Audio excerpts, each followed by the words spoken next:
be at planet Earth. Impact, an ABC premiere miniseries event, begins Sunday, June 21st on ABC. There's a lot that people say about Adam Lambert, that the American Idol runner-up owns the stage, that he's outrageous and electrifying. But his obvious talent is not what's been heating up the headlines. It's the obvious question about his sexual preference. And even on that score, Adam's full of surprises. Here's Chris Connolly. Singing for the first time on the big stage, it is Adam Lambert. Listen to me now. It's black, it's white. Feel something inside me say. With talent, poise, and an eyeshadowed sensuality that sent his fans into deliriums of devotion, Adam Lambert took American Idol by storm this season. Unbelievable. Thanks to those powerhouse performances and that soaringly memorable voice, earning him the runner-up spot to Idol champ Chris Allen. Yet even as he was pouring out his soul in front of millions each week, he was holding something back, something everyone else was talking about. It's surprising because I don't think twice about, for example, my sexuality. I've been living this way the whole time I've been here in LA for the past 8 years. It's a funny reminder that not everybody is as comfortable with it as I am. Now, he's ready to talk about that sexuality on TV for the first time. Adam, are you gay? Yes, I am. What else he has to say, though, may surprise even those who thought they'd figured out what makes this charismatic 27-year-old's heart throb. What do you want to share with us now about your sexuality? That I am gay, and I'm very comfortable with it. I have been for a long time, and I think it's funny that people are like, oh, he's been hiding it. Were you afraid that coming out while you were still on Idol would and somehow limit your ability to succeed in the competition? I've always been out. I just chose to avoid it. I wasn't ready to, you know, address everything that I've ever done and reveal the most intimate details of my personality because I was just getting used to being a figure of the public eye. And I feel like, okay, now people see me as an entertainer, and now I'm willing to let them in a little bit more of my personal life. How does that feel to be open to the world now? It feels really good because I think there was a lot of speculation and a lot of talk. And yeah. A lot of it. And it feels really good to just kind of state the fact and move forward, not keep wondering about what does he do, you know, with whom. Now, whether he's bantering with Idol judge Cara DioGuardi while picking up a Young Hollywood award. I was thinking, well, thanks. Yeah, well, thank you. And the blue hair, and Or selecting clothes to wear on his upcoming American Idol tour. Ooh, yeah. Or rehearsing his first set as a nation rock star and recording artist. Adam's post-Idol days are packed. Everybody wants to be a rock star. Who doesn't? So I'm looking forward to the idea that I get to do that now. I get to play dress up and be a rock star. It's fun.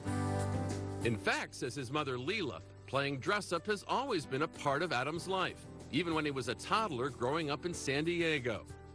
We had a box, and we would keep all the Halloween costumes every year. I would just keep adding to it, and it never went away. We didn't pack it up on a shelf and wait for the next Halloween. We would just open it, and he would dress up and pretend. As a teen, while on stage in a musical, Adam first felt the power of his voice.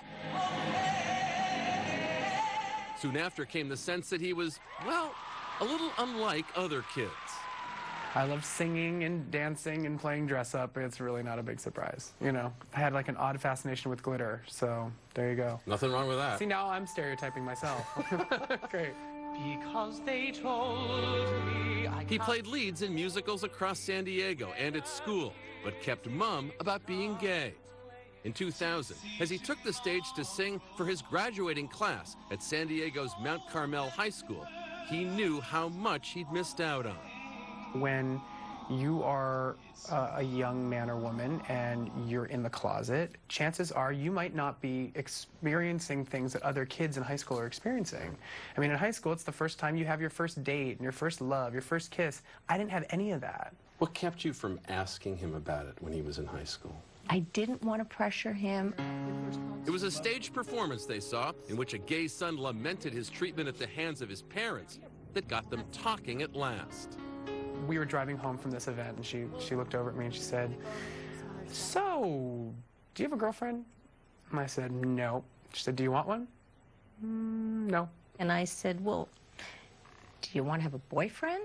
And I went, "That could be nice." And then all of a sudden, the gates opened, and he couldn't stop asking me questions. When did you know? And how old was I? And what were the things that that you noticed? She was like, "Well, I've always known." And I said, "Why didn't you ask me sooner?" And she's like, "I didn't want to push you." I think we stayed up till about 3 in the morning and laughed and talked, and it felt really great because there were no barriers.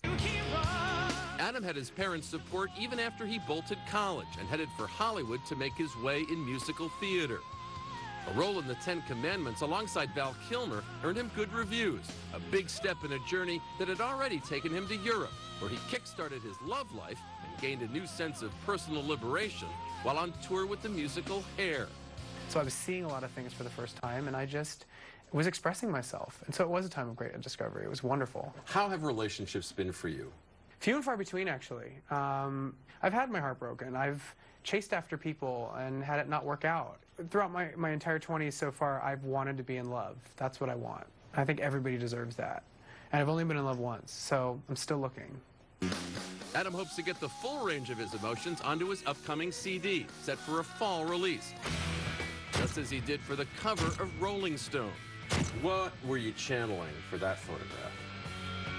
A combination of, like, I'll be a sexy rock star as you take my picture, and the fear of there's a python on my crotch. So it was kind of a mix. It was like a risky sexy, I don't know. Perhaps Adam Lambert's ability to deliver sexy should not be doubted. For alongside the declaration of his sexual identity, there's a surprise ending that even his truest idolaters may not have seen coming. I know this is going to come as a big shock to you, Adam. Women really like you. I've heard, yeah. What message do you have for those women now that you're declaring what your sexuality is? Well, I think that sexuality is universal. If something's attractive to you, it's attractive. Sexy is sexy. Are you bi-curious? I wouldn't ever give myself the label bisexual, but bi-curious, yeah. Woman! I've been known to make out with girls from time to time. A couple drinks involved, you know. It's fun. And who knows, maybe it'll go further someday. I don't know. Who's the lucky woman? I don't know.